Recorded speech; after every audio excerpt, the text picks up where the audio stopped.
And we are live. Welcome back, everybody, to Behind the ToolBelt, episode 249. We're coming up on our 5-year mark here. We are coming to you live from Arrowhead Stadium, Kansas City, Missouri. Not Beautiful. Kansas City, but Missouri side. mistake it for Kansas City. But we are in Kansas City, Missouri. That is, if you check out the weather, make sure you're on Missouri and not Kansas City. Okay. Because I made that mistake. I know it sounds weird, but like I didn't put two and two together that the Chiefs are actually in Missouri, not Kansas. Correct. Yeah. Confusing. So I mean, I had a blonde moment two mornings ago. I thought, oh shit, did I book the wrong flights? And so I had to like dig through my email and shit, make sure I got the hotel in the right city and book the right flights and shit, and make sure I didn't have to cancel everything. But anyhow, You're here. we're here. We made it. We're with my good friends, Robert Posey, John Abernathy. Met him last night, so pretty cool dude. We'll talk a little bit about his story. I think that's going to be pretty interesting. And my best friend, one of my best friends, one of many, because Robert is one of my best friends too. I don't want you to feel sad. Chris Hofster with Leeds. We'll be best friends. Yeah, we're all best friends together. Yep. So anyhow, we're here and we're at the Limitless event summit here in Kansas City. GPO. Yeah. What's GIA? Or the Yeah. GIA? I think it is is it Jiha, Gayha, Gia, something. GIA. I've heard it called 15 different things Yeah. in the last 2 days. So GEHA is where we're at. That works. Yeah. So anyhow, Robert, why don't you go first and tell us like what we're doing here? All right, so Limitless Roofing Group puts on a summit once a year. This is number 2. One of our partners, Tamco, has a relationship with, and you can help me with this. You guys have had a relationship with the Kansas City Chiefs for some time, and yeah, I think we're on year 2, I believe. I'm only 5 months into my position at Tamco, so I'm still a little green. Yeah. But yeah, we got I think the next 6 years we are the official roofing sponsor of the Kansas City Chiefs. it's like the It's pretty official exciting. shingle of the Kansas City Correct. Chiefs. Yeah, it's everywhere back there. Yeah. So we started having conversations, actually really some phenomenal stuff that Tamco's doing to work with contractors and to build relationships with the roofing community. John's been appointed like the main guy for this. So he brought us in to Tamco. We had some great conversations, and they volunteered their relationship with the Kansas City Chiefs to allow us to have this event here. So we've got, I think, 250 contractors now. Nice. Jenna Lawson has done a phenomenal job putting this thing together. She has. We've got some great sponsors. Lead Scout. Yep. Chris. Proud sponsor over here. Yep. And yeah, it's going to be a party. We're going to have some phenomenal speakers. We're gonna have a great time today. Yep, we are. Yeah, I'm good. excited. Yeah, me too. Thank you guys for inviting us and carving out some time to allow us to do this. Typically, we do this Wednesday afternoons, 12 p.m. Eastern Standard Time. But with our flights, the conflict there, we won't be back in time tomorrow. So Jenna allowed us to use her little back room here, box seat, actually. A little Yeah, bit. her private. Her little closet Yeah. that they store in. But no, this is great. I'm super excited to be here and be a part of this, the second annual summit for Limitless and the attraction that it is getting, because I heard you say 250 contractors. 250. Wow, That's correct. that's great. And what I love about this is the intimacy of it. Not that this is small, but the intimacy and the amount of networking that's going to take place, like in the general vicinity of the stage. Everything's kind of like in one room, so we're all going to be in there. There's going to be a lot of people. Like last night, I got to network with a lot of great people that I don't normally see at like RoofCon and Roofing Process and SRC and stuff like that. There's a lot of different faces, but a good message, I think, is what the contractors are going to get today. Yep. Yep. I remember last year it was at SRS in McKinney, Texas. And what I appreciated the most about it was, like you said, Ty, it was all right there in the same room. So I got to get all the education. You know, I'm not a roofer. The thing is I'm working with roofers every day. So I got to get the same education that they were getting. And I mean, you delivered a hell of a speech, or just not speech, but just a talking a lot about your inside out approach, which maybe you want to talk about. But, I still use that stuff today on calls, right? A year later. So yeah, I'm looking forward to learning more today. Yeah. Yep. Well, let's talk a little bit about what John talked about Yeah. last year, and then roll into how you found the position that you're in today. So yeah, we do an inside outside approach to roofing sales, kind of splits up sales from what's the word? Estimating and all that type of stuff. Kind of a cleaner approach. Everybody does their own type job. So works really well, helps scale a company. Okay. So So like the salesperson gets to just go out and make sales and not like run the project and Correct. PM and all that stuff. Yep. Explain how you came up with that and how it's impacted your business and how you've been able to impact other businesses by teaching that. we just basically over the years thought that salespeople were doing too much. Just want to kind of break it up. Sorry guys, I got a migraine today. It's kicking my butt. Told them on the skiing earlier that my head's really messing me up today. So it kind of helped streamline the process, broke sales down. Sales guys go sell, let people estimate from inside the office. So just kind of cleaned it up. Now, you were not doing that for a while. Nope. And then I remember you saying how hard that transition was, and you had to just kind of bite the bullet. But then what you found out was it actually was like the best thing for not only the company, but the guys that stayed, because you lost a couple of big hitters. We lost some big hitters. That also, really honestly, your sales guys try to run the show. They get too big. They want to run everything.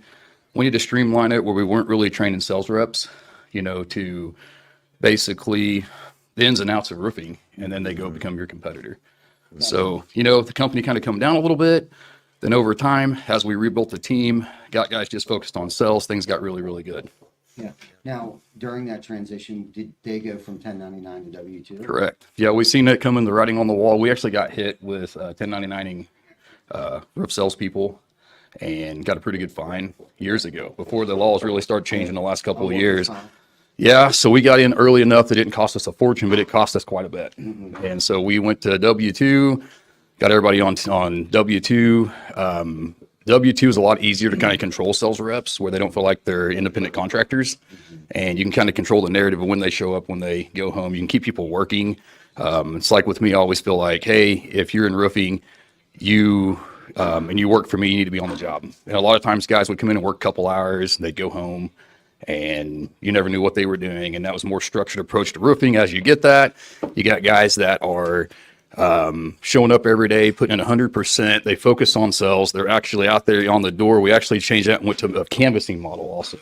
So we went from guys out canvassing, then we just bring in our good closers. The numbers of the company came up because you had good people closing jobs versus just guys out randomly doing what they want to do all day. So you have to bring structure to roofing, and you have to have good systems and processes if you want to scale effectively. If not, you just got craziness going on. You also have to be able to basically pull good data too. Like if you don't have data and you're not data driven, you don't have anything.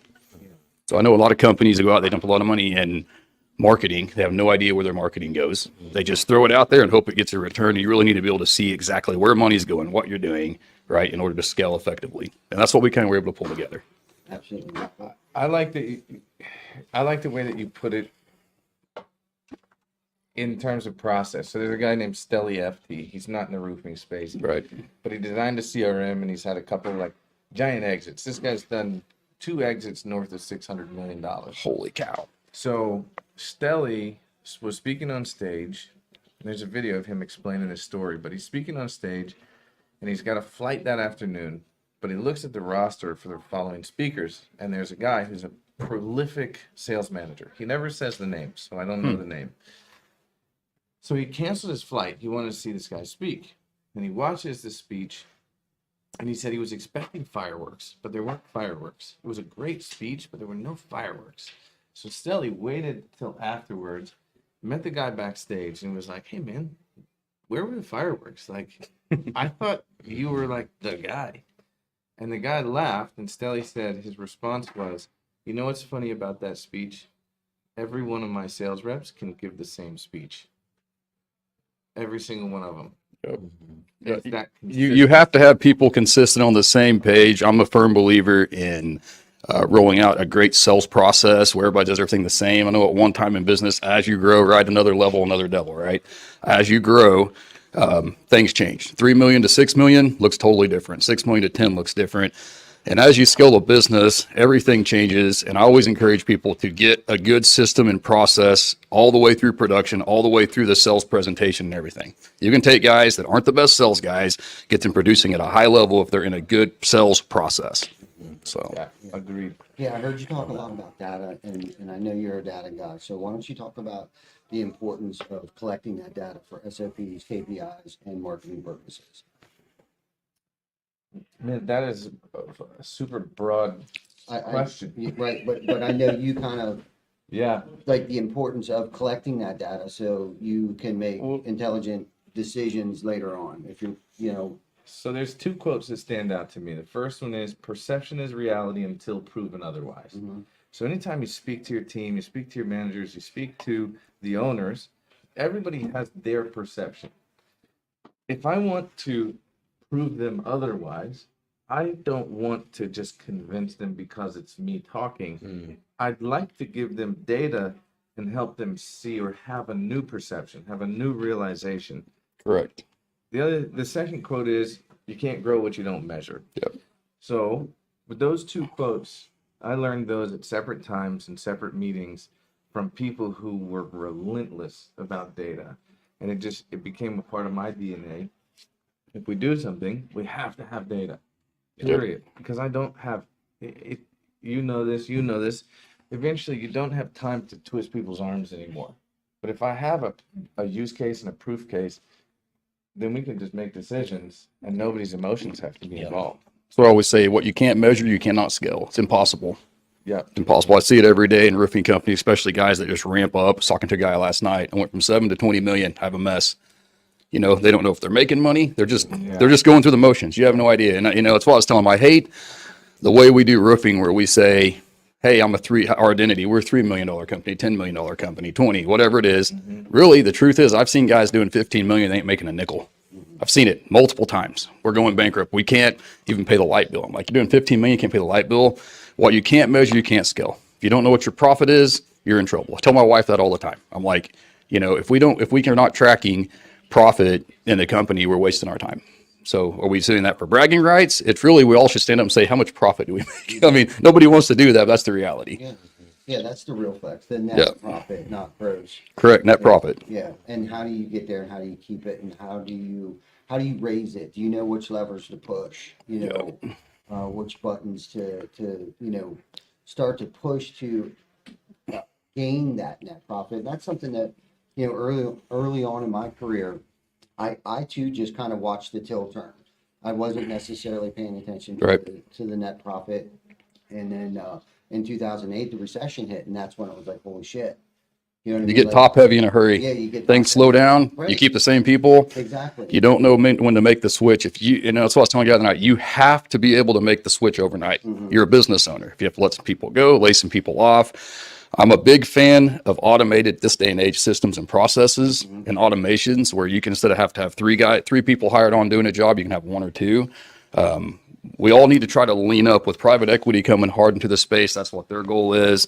Guys that are going to run 10 million, 8, 10, $15 million companies are going to have to run really lean to be able to compete in the landscape of where it's going. Yeah. I'm a firm believer in that. For sure.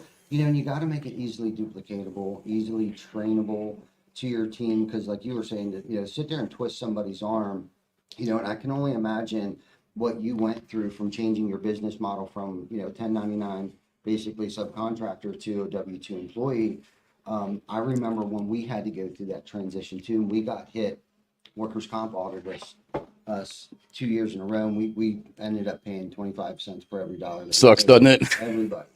So it was a hard lesson learned, but that's how SOPs get created. That's how systems and operating procedures, for me, through mistakes, trial and error, and things like that.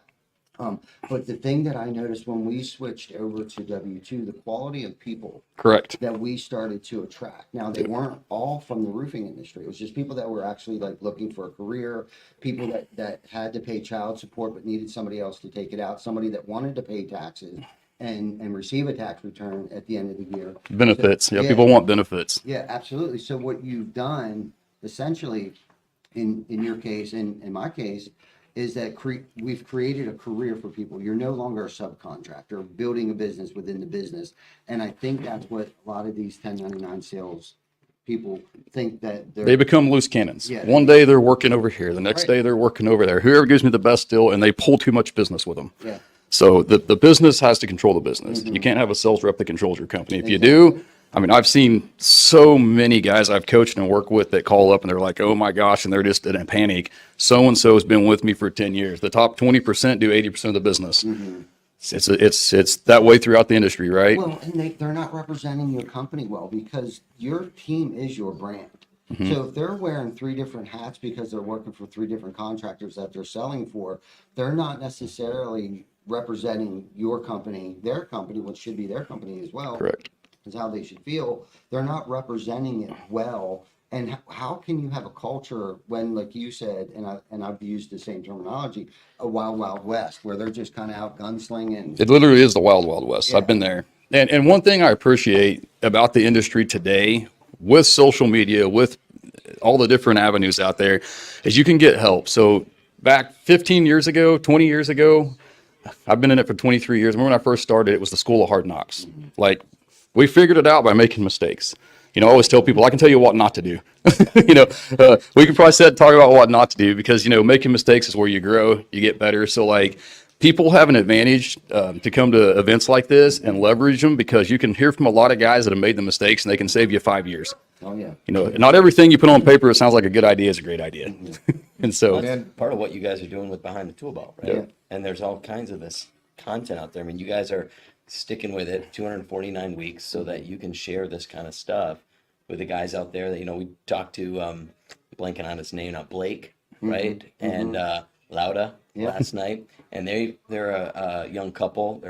They started in March, and sounds like they're doing really well. Yeah. But it's easy to lose track of these fundamentals that you guys Right. are talking about, because they're seeing sales, right? And I think they said even have 8 salespeople already. Yeah. that's And crazy. That's amazing. That's phenomenal. But it's easy to become the wild, wild west when you're focused on, hey, we got sales coming in, but if we're not focused on profit, we're not focused on processes and procedures. Now, if they're listening, I think they're doing a really good job of that, because they talked a lot about how important it is. And Laura was saying that's kind of my role in the company.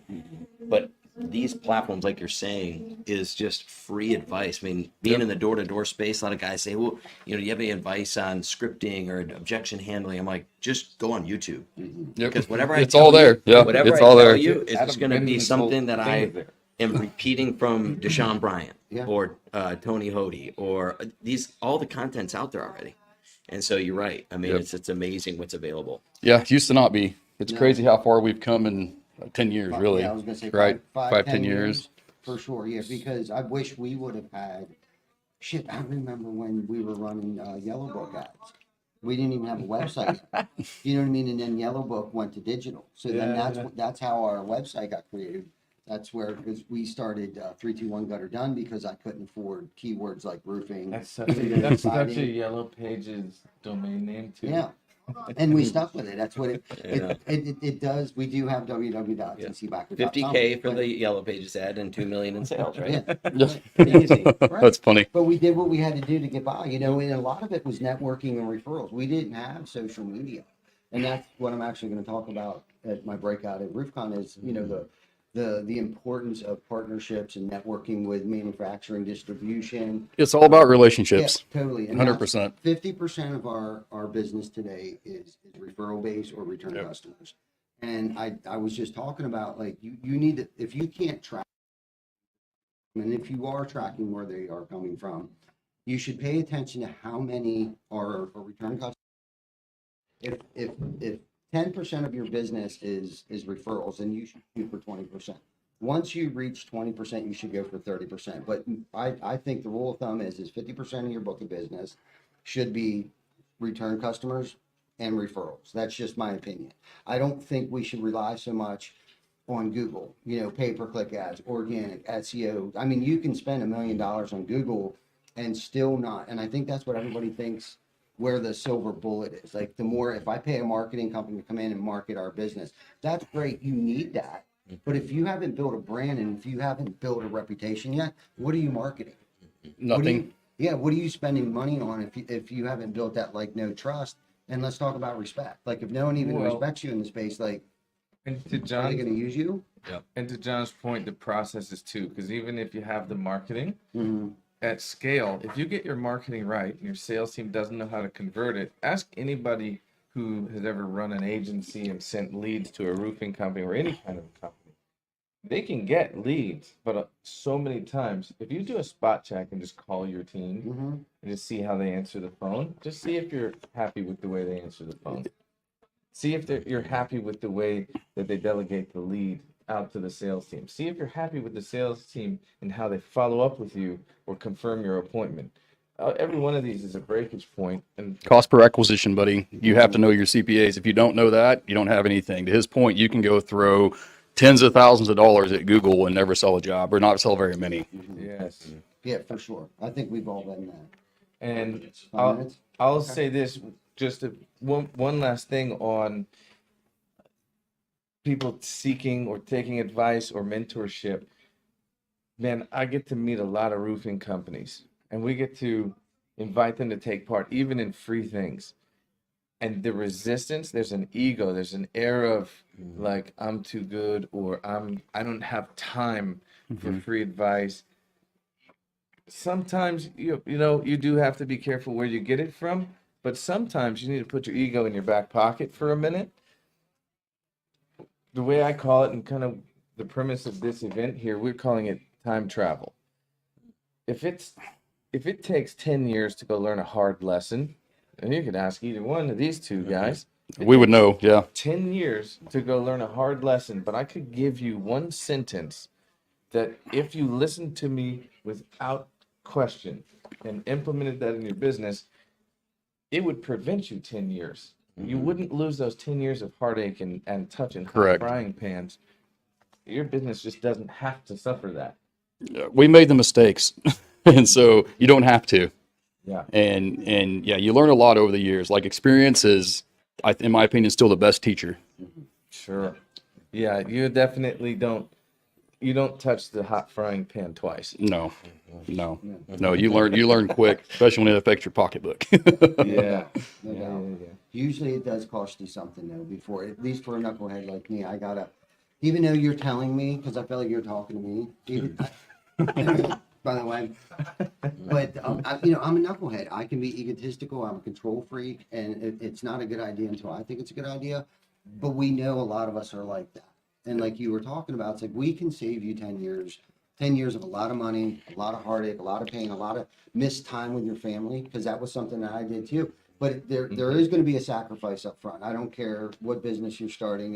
You're going to have to, it's going to be, nose to the grindstone for a little bit until you can kind of master everything. And then you learn how to delegate from there and start to empower your people. And then they become better at it than you were. And then that's where this thing just kind of starts to blossom into a beautiful machine where you're creating impact and creating opportunity for other people that maybe didn't have an opportunity, and that's what the roofing space has really done for me over the years. It's given me the opportunity to take care of my family, to better myself personally and professionally. But with the coolest part of it, and especially by being here, like we're not paid to be here. Like this is where I find my joy. Every week that we do Behind the ToolBelt is just sharing my experience, strength, and hope with other people. And then those that come on the show are also willing to be vulnerable with me. Like, yeah, look, this hasn't been perfect. This really sucked many times. I made a lot of mistakes along the way. We're still here to talk about it. And really, that's why we're here. So like, let's talk about the experiences that we've gone through and here to answer your questions. Like, ask me anything. I know you're the same way. I know you're the same way. I've asked you probably some of the stupidest questions in the world. No, you haven't. And same with you, Chris. I mean, we've talked about some pretty crazy stuff that I probably wouldn't share with anybody else, but I knew I was going to get solid advice from you. You know what I mean? And that's really what it's about. It's like the roofing isn't like a career; it's a lifestyle. Correct. You know what I mean? And once you made that commitment to join the lifestyle of the roofing industry, it's like once you find there is a lot of bad information out there, and there's so many tools and technology. It's like we don't even know which way to go. But if you can master your accounting software Get yourself like a aerial roofing measurement tool and get a CRM. I think if you're first starting out in your first year to 3 years, I really don't think you need much more than that. Yeah. Correct You me get if I'm over, wrong. you get over probably, I think that $10 million mark, it's like the mark where you need to start looking at more automated software nowadays. We have it available. It'll change your life. Yeah, for sure. And Yeah. get into a community of Until then, don't. yeah, Sorry. and get into a community of guys that can help you navigate that stuff, right? And lift you up, and they can bounce ideas off of. And that's what I think is so great about the Limitless group. Yeah. You know, I talked to a couple of guys at the mixer last night, and that was one of the reasons why they're here today, is they just want to connect with you guys and ask questions and just hear your stories. So I'm really excited. That's the other piece of that. Like, I was kind of harsh on people with big egos. I'm also very fortunate. We get to spend a lot of time with people who have already checked their ego, and then they come like sponges, just ready to absorb knowledge. Like, and that's fulfilling. That's Yeah. super fulfilling. And they to don't spend time. treat their knowledge like it's some secret sauce. Like, I feel like I've met some of those people. It's like, we wouldn't want to share. That's their secret sauce. And it's like, yeah, but you still have to do it. You know, so the guys Man, like you some of guys that- want to share it because you know that, listen, it's not going to be easy. Me telling you the secret sauce is like 5%. You got to put the effort You in. got to put the effort in. So, you know, You know this, being a tech founder, like, I can share the idea, but then there's the implementation. Just because I share it with 100 people, none of them are going to go and recreate what I did. Right. And even if they did, they're going to do it in their own way. When it comes to the roofing industry, there's a lot of stuff on the horizon. You can speak to this. You Oh my can speak gosh. to this a lot better than I can. But there's stuff on the horizon that, if the leaders share all of that stuff openly, it's going to raise a rising tide raises all ships, and it's going to change the industry, I think, for the better. Yeah, we have to all be very proactive to changes coming, especially in the insurance landscape. We're talking a lot about that today. We got to have a very proactive approach to the future of roofing if we want to continue to scale and grow and be successful in our businesses. For sure. For sure. Well, we got the signal that we had 5 minutes ago, 10 minutes ago. 10 minutes ago. Yeah, 10 minutes ago. So, man, thank you guys. Yes, thank you coming on the for show. giving us Thank an you opportunity. For pouring, your life into the roofing industry. Robert, Chris, thank you guys so much. You bet. And if you haven't liked, loved, subscribed, please go onto our YouTube channel, Facebook channel, Instagram, Beyond the ToolBelt, Ty Backer, www.beyondthetoolbelt.com. If you haven't done it yet, please do that. Until next week, episode 250. I think we have, I can't think of the guy's name, Roof Nuts coming on. Good. Roofing Nuts is flying Door to in. door. Yeah, so he's flying Yep. in. He'll be in studio Jay next Bradley. week. Yeah, Jay Bradley. Sorry, Jay, if you're listening, sorry about that. I'm hell with people's names. By the way, that's why I asked you how to pronounce your last name 3 times. But anyhow, until next week, you guys take care of each other, and thank you for watching another great episode of Beyond Tool Belt.